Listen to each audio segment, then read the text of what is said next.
Hello bull trackers दोस्तों, आज एक बार फिर मार्केट में हमें पैनिक लौटता हुआ दिखा। पिछले 3 दिनों से हमें मार्केट में रैली देखने को मिल रही है। करीब 400 पॉइंट्स हमने गेन किए थे, तो थोड़ा एक उम्मीद सी बनती हुई दिख रही थी। और 4 दिन पहले हम जहाँ पे थे, करीब 25,470 के आसपास, हमने आज उससे नीचे की क्लोजिंग दी है। तो जितना भी हमने 3 दिनों में गेन किया है वो सारा कुछ हमने लूज़ कर दिया और बाजार में ऐसा लगा कि पैनिक लौटता हुआ दिख रहा है। पैनिक की बात मैं क्यों कर रहा हूँ, अगर आप डेटा को देखेंगे तो आपको समझ में आएगा। तो पहली चीज़ तो कि आज सभी सेक्टर्स डीप रेड में थे। और अगर हम बात करें स्पेसिफिकली एफएमसीजी सेक्टर और रियल्टी और ऑटो, ये करीब 1.75 से 2.25% डाउन रहे। और जो उससे भी ज़्यादा चिंता की बात थी वो ये है कि जो जो सेलिंग हमें देखने को मिल रही है वो लार्ज कैप में ज़्यादा है compare to mid cap and small cap. In fact small cap तो बहुत ज़्यादा गिरे भी नहीं। तो ये क्लियर कट साइन है, एक पैनिक सेलिंग मार्केट में हुई है। और ये सेलिंग रिटेल वालों ने तो बिल्कुल भी नहीं की है, ऐसा लगता है। और ऐसा लग रहा है कि ये इंस्टीट्यूशन ने ही ज़्यादा सेलिंग की है।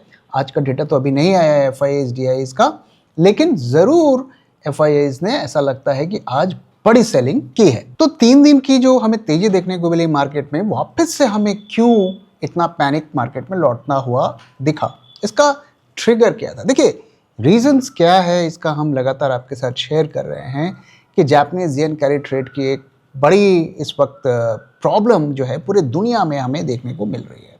और आप चाहें तो वो वीडियोस को जाकर रेफ़र कर सकते हैं, डिटेल में हमने एक्सप्लेन किया है। तो जो उसका रूट कॉज है वो है, लेकिन आज का जो ट्रिगर था, ये जो फ्रेश पैनिक मार्केट में लौटता हुआ दिखा, इसकी क्या वजह है?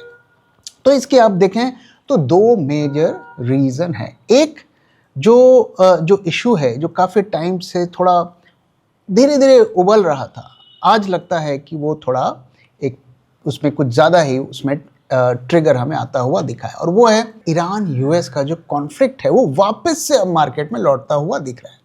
अब अगर आप खबरों को देखेंगे तो आज थोड़ी खबरें ज़्यादा उस पर आती हुई दिख रही हैं। पिछले कुछ दिनों से वो बिल्डअप हो रहा था, लेकिन उसके बारे में ज़्यादा बात नहीं हो रही थी। हालांकि अगर आप देखेंगे तो उसका इम्पैक्ट हमें क्रूड में देखने को मिल रहा था। पिछले 2 से 3 दिनों में ब्रेंट क्रूड $65 से बढ़कर $70 हो गया है, जो कि नेचुरल नहीं लगता है। 2-3 दिनों में आपका क्रूड का प्राइस 10% बढ़ जाए, $5 बढ़ जाए, वो नॉर्मल सी चीज़ नहीं है। इसके पीछे की वजह क्या है कि जो ईरान ने जो स्ट्रेट ऑफ हॉर्मूज है, जहाँ से करीब 20% क्रूड पास होता है जो उनके कंट्रोल में है, उसको उन्होंने बंद कर दिया है। तो इसका इम्पैक्ट क्या है कि क्रूड अगर आप देखें तो उसकी सप्लाई थोड़ी कम हो जाएगी, और इसी का इम्पैक्ट हमें देखने को मिल रहा है। क्योंकि जब भी आप देखेंगे उस एरिया में कुछ ना कुछ टर्मोइल होता है, क्रूड बढ़ना शुरू हो जाता है। तो ये जो क्रूड पे हमें राइज देखने को मिला है, इसे वॉर प्रीमियम कहा जा रहा है क्रूड पर। और अगर सिचुएशन नॉर्मल नहीं हुई तो आने वाले दिनों में ये और भी ज़्यादा इसका रेट बढ़ सकता है। अब हम बात करें अगर कि ये माजरा क्या है और क्या वहाँ पर चल रहा है और कितना सीरियस है, इसको अगर समझने की कोशिश करें तो अमेरिका, अब जानते हैं उनका गेम प्लान क्या होता है। एक तरफ से वो प्रेशर बनाते हैं, जैसे हमारे ऊपर बनाया हुआ था, हमारे सिटीजन्स को डिपोर्ट कर रहे थे और वहाँ पर भी तरह तरह के एक्शंस ले रहे थे। एक तरीके से वो एक तरफ से थ्रेट का एनवायरनमेंट बनाए हुए थे, दूसरे तरफ से वो डिस्कशन कर रहे थे। मतलब एक तरफ से डर दिखाओ, दूसरे तरफ से अपने शर्तों पर काम करवाओ, जो उनकी सालों से जो कैरेट एंड स्टिक पॉलिसी है उस पर काम कर रहे थे। तो ईरान के साथ भी वो वैसा ही कर रहे हैं। एक तरफ उन्होंने अब तक का सबसे बड़ा बिल्डअप मिडल ईस्ट में बनाया हुआ है और उनके जो वॉरशिप्स हैं वो भी वहाँ पर खड़े कर दिए हैं, और दूसरी तरफ वो ईरान के साथ डिस्कशन कर रहे हैं। तो अमेरिका ये बोल रहा है कि एग्रीमेंट हमारे साथ करो, अपने जो भी न्यूक्लियर आर्सनल्स हैं उन्हें हटाओ, और जो आपने जो भी मिलिटराइजेशन किया है उसको कम करो, इस तरीके की बातें हो रही हैं। और ईरान कह रहा है कि ठीक है, हम करने को तैयार हैं, लेकिन हमें बदले में क्या मिलेगा। तो ईरान बोल रहा है कि आप हमारे ऊपर से सैंक्शंस हटाओ और हमें अपना तेल बेचने दो, और साथ में जो हम आपने हमारे एसेट्स को फ्रीज किया हुआ है उसे रिलीज करो। तो ये सुनने में फेयर लग रहा है कि ठीक है, आप चाहते हैं कि हम अपने न्यूक्लियर आर्सेनल्स को हटाएं तो हम हटाएंगे, पर बदले में जो आपने हमारे एसेट्स को फ्रीज किया हुआ है वो हमें दीजिए। तो ये जो प्रेशर अमेरिका बना रहा है, ईरान भी झुकने को तैयार नहीं है। ईरान को चाइना की बैकिंग है, ईरान को अमेरिका की बैकिंग है। और ईरान ने क्या किया है, जो स्ट्रेट ऑफ हॉर्मूज है उसको बिल्कुल रोक दिया है, ट्रैफिक को रोक दिया कि कोई शिप यहाँ से पास नहीं करेगा। और उस पर वो अपने जो लाइव जो फायरिंग की जो प्रैक्टिस है, जिसे जो एक्सरसाइज है, वो वहाँ पे कर रहे हैं। तो ईरान ने भी क्लियर कट मैसेज दे दिया, भाई हम झुकने को रेडी नहीं हैं, आप अगर करोगे तो हम भी करेंगे। तो ये तनातनी इस वक्त चल रही है, एक जिसे हम कहते हैं ना कि ब्लफ गेम चल रहा है कि भाई देखो हम ये कर देंगे, हम ये कर देंगे। तो इस वजह से मार्केट्स इस वक्त घबराए हुए हैं, क्योंकि ये कोई भी टर्न ले सकता है। अगर आप देखें, इसके दो आउटकम आ सकते हैं। जैसे पास्ट में भी ईरान के साथ उनका कॉन्फ्लिक्ट हुआ है, इजराइल के साथ भी हुआ है, और वो ठीक ठाक, ईरान जो है काफ़ी पावरफुल पोजीशंस पे उस वक्त पहुंच गया था, और इजराइल को एक तरीके से थोड़ा पीछे हटना पड़ा, अमेरिका को भी हटना पड़ा। तो जब ऐसे सिचुएशन में अमेरिका पड़ता है तो वो अक्सर नेगोशिएशन, डिस्कशन करके, डिप्लोमेटिक चैनल से दूसरे कंट्रीज़ को इन्वॉल्व करके सिचुएशन को नॉर्मलाइज करने की कोशिश करता है। तो क्या इस बार भी वैसा होगा? अगर होता है तो वापस से क्रूड नॉर्मल हो जाएंगे। और नॉर्मल इसलिए हो जाएंगे कि अगर आप सिचुएशन देखें तो क्रूड की जो सप्लाई है इस वक्त, रियल सप्लाई है, डिमांड से ज़्यादा है। दुनिया भर में अगर आप देखें, ये सेमीकंडक्टर और ये सब में तो काफ़ी कुछ हो रहा है, लेकिन ओवरऑल जो ओल्ड इंडस्ट्रियल वर्ल्ड है उस पर बहुत ज़्यादा हरकत नहीं हो रही है। तो क्रूड की डिमांड एक्चुअली कम है, तो वापस से सप्लाई बढ़ जाएगी, और साथ में जो वेनेजुएला का ऑयल है वो भी ऐड अप हो जाएगा। तो वापस से क्रूड 55-60 से नीचे आ जाएगा। तो ये एक फेयर सिचुएशन होगी, और वापस से हो सकता है मार्केट्स रिकवर कर जाए। लेकिन अगर ये दूसरा टर्न लेता है और कॉन्फ्लिक्ट काफ़ी ज़्यादा बढ़ जाता है, तो आप देखेंगे कि क्रूड, आप 70 तो छोड़िए, 70 तो ऑलरेडी हम खड़े हुए हैं, 80 भी छोड़िए, 90 से 100 के आसपास पहुंच जाएगा। और कई जो ऑयल के प्रोड्यूसर्स हैं, अगर आप देखें, ये चाहते भी हैं। देखिए, अमेरिका में लड़ाई तो हो नहीं रही है, वो आके मिडल ईस्ट में लड़ाई करेंगे, क्रूड का दाम बढ़ेगा, वेनेजुएला का ऑयल उनके कब्जे में है, उनको तो फ़ायदा ही फ़ायदा है। उनको ट्रिलियंस ऑफ डॉलर अपने एआई इकॉनमी में खर्च करने हैं, पैसे उनके पास हैं नहीं, तो वो जगह जगह जाके किसी को थ्रेट दे के, किसी के साथ डील करके, किसी देश पर कब्जा करके वो रिसोर्सेज को हथिया रहे हैं, और दुनिया भर में इसका इम्पैक्ट पड़ता हुआ दिख रहा है। तो ये कॉन्फ्लिक्ट किसी भी तरफ जा सकता है, क्योंकि आउटकम चाहे कोई भी हो, अमेरिका को इससे फ़ायदा होगा। अब इंडियन मार्केट्स में इसका क्या इम्पैक्ट है, अगर आप देखें तो क्रूड ऑलरेडी 10% बढ़ गया है। अब 10% अगर क्रूड बढ़ेगा तो पहला, हमारा जो हम ऑयल खरीदते हैं डॉलर में, उसका एक बिल बढ़ जाएगा, और आपका जो इन्फ्लेशन है वो 1% तक बढ़ जाएगा, और करीब 10 to 15 बिलियन डॉलर्स का हमको एक्स्ट्रा पेमेंट करना पड़ेगा। तो ये एक तो हमारे करंट अकाउंट डेफिसिट को इम्पैक्ट करेगा, हमारी करेंसी को वीक करेगा, और हमारे इन्फ्लेशन भी बढ़ेगा। इन्फ्लेशन बढ़ेगा तो उससे मार्केट को क्या फिक्र है, भाई इन्फ्लेशन बढ़ेगा तो आपके जो रेट ऑफ इंटरेस्ट हैं वो भी ड्रॉप नहीं होंगे, और उसका इम्पैक्ट हमारी कंपनीज को भी पड़ेगा। तो इससे कोई सेक्टर बच नहीं पाएगा। अब देखिए, बैंकिंग सेक्टर पर इसका इम्पैक्ट पड़ेगा, क्योंकि रेट ऑफ इंटरेस्ट कम नहीं होंगे, तो उनका बिजनेस कम होगा, लोन कम दे पाएंगे। हो सकता है रेट ऑफ इंटरेस्ट बढ़ भी जाएं तो once again they will get impacted. FMCG sector पर इसका इम्पैक्ट होगा, अब पेंट्स, केमिकल, इन सेक्टर्स पर इसका इम्पैक्ट होगा, और पूरा आप देखेंगे तो महंगाई ओवरऑल बढ़ेगी, तो हमारी इकॉनमी पर इम्पैक्ट होगा, स्टॉक्स पर इम्पैक्ट होगा, और ऑब्वियसली मार्केट पर भी इम्पैक्ट होगा। तो मार्केट इसलिए इस डेवलपमेंट से थोड़ा पैनिक्ड है। किसी स्टॉक में इन्वेस्टमेंट करना है या नहीं करना है, अगर आपको ये इंस्टेंटली पता करना हो तो कैसे करेंगे, आइए मैं आपको दिखाता हूँ।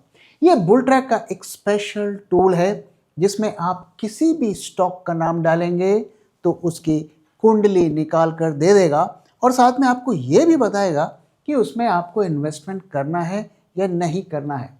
तो आप देख सकते हैं ये अदानी ग्रीन्स का डिटेल्स आपको यहाँ पे दिख रहा है और इसमें उसने अपना वर्डिक्ट दे दिया है, grade C, avoid 3 critical risk and red flags. और इस रेड फ्लैग्स को आप यहाँ पर देख भी सकते हैं, साथ में आप सारी डिटेल्स भी यहाँ पर देख सकते हैं। 50 से ज़्यादा पैरामीटर्स पर ये स्टॉक की क्वालिटी चेक करता है और स्टॉक की परफॉर्मेंस, मार्जिन्स, रिटर्न्स, ये सारी चीज़ों को आप देख सकते हैं। अब आइए एक दूसरे स्टॉक को चेक करते हैं, कैस्ट्रोल इंडिया, और यहाँ पर आप देख सकते हैं ग्रेड ए, स्ट्रॉन्ग फंडामेंटल्स, और सभी पैरामीटर्स के डिटेल यहाँ पर आपको दिखते हैं। और रेड फ्लैग्स में जाते हैं तो ये कहता है ऑल क्लियर। तो दोनों स्टॉक की क्वालिटी चेक आपने क्विकली कर ली।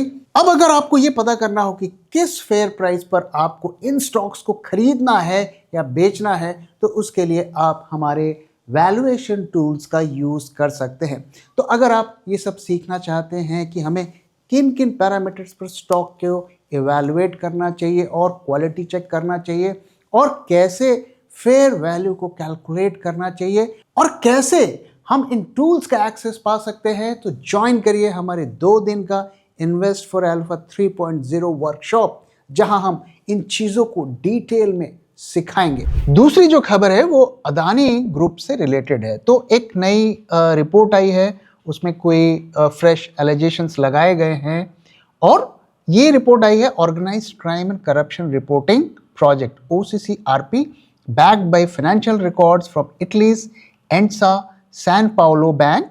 और इन्होंने कुछ इल्ज़ाम लगाए हैं कि the Adani family secretly held रफली 3 billion in Adani group stocks through complex offshore hedge funds, यानी कि जितनी उनकी ओनरशिप दिखानी चाहिए थी उतनी नहीं दिखाई, उससे ज़्यादा कि एक्चुअली उनकी ओनरशिप थी। तो इसको लेकर भी थोड़े कंसर्न्स मार्केट में अगर आप देखेंगे, अदानी ग्रुप के स्टॉक्स में अच्छी खासी गिरावट पिछले 2 दिनों से हमें देखने को मिल रही थी। कल भी मार्केट्स एक्चुअली अप थे, उनके स्टॉक्स डाउन थे। तो कहीं ना कहीं सेंटिमेंट्स को भी इसने इम्पैक्ट किया है। अब इसका क्या होगा, क्या ये सच है, गलत है, ये तो हम फैसला नहीं कर सकते, ये तो कोर्ट्स में होगा। लेकिन जब भी मार्केट में नेगेटिव न्यूज़ आती है तो जो भी प्रॉफिट में बैठे हुए हैं प्रॉफिट को बुक करते हैं और वही होता हुआ आज बाज़ारों में हमें दिखा। तो ओवरऑल जो बड़ी खबर है वो है ईरान का कॉन्फ्लिक्ट, और ये कॉन्फ्लिक्ट एक बड़ा रूप ले सकता है क्योंकि ऑलरेडी जो वेनेजुएला में हुआ उसको लेकर रशिया चाइना भी थोड़ा एक तरीके से डिफीटेड रहे। क्या वो एक और टर्फ पर हारना पसंद करेंगे, ये सोचने वाली बात है। और चूँकि चाइना और रशिया को ईरान ग्रुप का पार्ट माना जाता है, तो अगर ये कॉन्फ्लिक्ट बढ़ा तो क्या वापस से चाइना यूएसए की जो ट्रेड वॉर है वो वापस से शुरू हो जाएगा और कहीं ना कहीं इसका इम्पैक्ट पूरी दुनिया पर पड़ेगा और हमारे मार्केट्स पर भी पड़ेगा। तो इसलिए अगले कुछ दिन हमें स्ट्रॉन्ग वॉच बना के रखना है, लेकिन कोर इशू को हमें नहीं भूलना है कि जो जापानीज येन कैरी ट्रेड की प्रॉब्लम है उस फ्रंट पर क्या हो रहा है और जापान में क्या हो रहा है। और ये सब तो देखो एक आध हफ्ते में रिजॉल्व हो जाएगा, लेकिन जापान अगर वापस से इंटरेस्ट रेट्स को बढ़ाना शुरू करता है तो वो बहुत बड़ा खतरा है।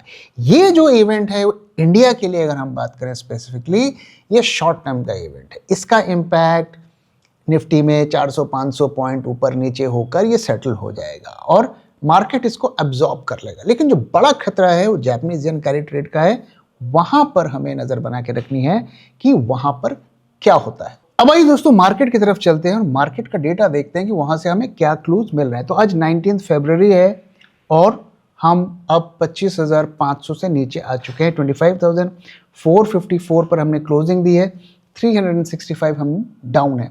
अगर फरवरी महीने में देखें तो जितना भी गेन हमने किया था वो सारा लूज़ कर लिया। अब करीब हम 120-30 पॉइंट्स पॉजिटिव हैं अभी भी फरवरी के महीने में।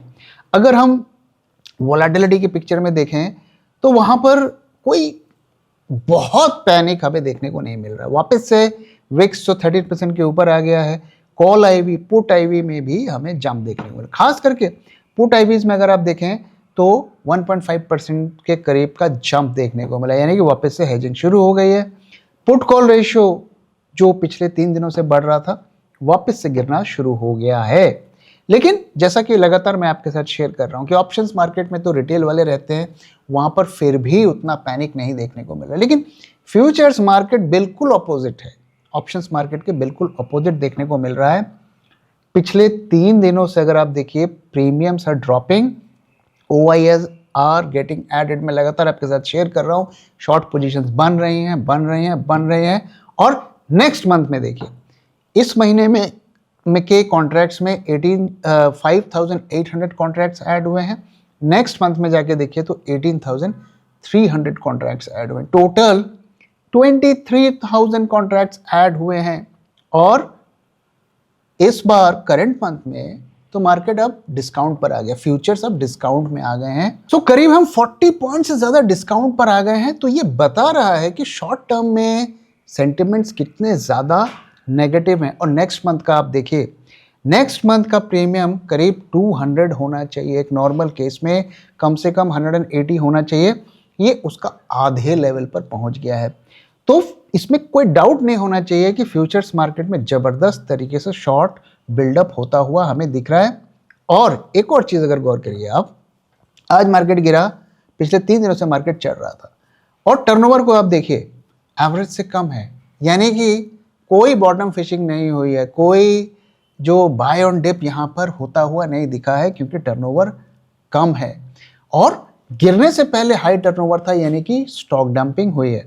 तो ये low volume with strong fall ये इंडिकेट कर रहा है कि सेलिंग लार्ज कैप में हुई है और ये सेलिंग आगे भी होगी। एडवांस डिक्लाइन रेशियो भी अगर आप देखिए काफी पुअर है, 831 stocks are down and 2308 stocks are up. FIIs की इंडेक्स शॉर्ट की पोजीशंस अगर हम देखें तो कल उन्होंने काफी पोजीशंस कट की है।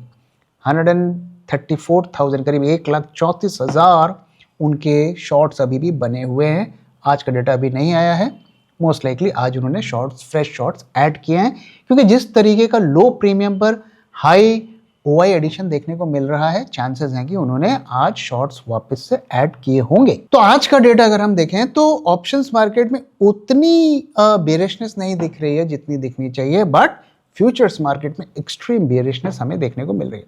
अब चार्ट की बात करते हैं तो दोस्तों, कल के दिन हमने आपके साथ शेयर किया था कि 25,650 ये लेवल के नीचे ही हमें शॉर्ट जाना है, जाने का सोचना है। अब आज तो हम ड्यूरिंग द मार्केट आवर्स आपके साथ बात नहीं हो पाती है और हम उस लेवल को ब्रीच करके काफ़ी नीचे आ गए हैं। तो ऐसे में क्या करना चाहिए? देखिए, डेटा मैंने आपको दिखाया कि काफ़ी बेरिश है, हमारा जो की लेवल था वो भी डाउन हो गया है। तो अगर आपने शॉर्ट किया हुआ है तो शॉर्ट्स को आप होल्ड करिए, लेकिन ध्यान रहे कि अब करेंटली हम 25,454 पर हैं और 25,650 का जो लेवल था जिसके नीचे हमने कहा था कि उसके नीचे ही हम शॉर्ट करने का सोच सकते हैं, इसमें 200 पॉइंट का गैप है, ओके, और इसके बीच में कोई स्टॉप लॉस आपका है नहीं। तो अगर आप शॉर्ट्स होल्ड कर रहे हैं, शॉर्ट्स को होल्ड करिए।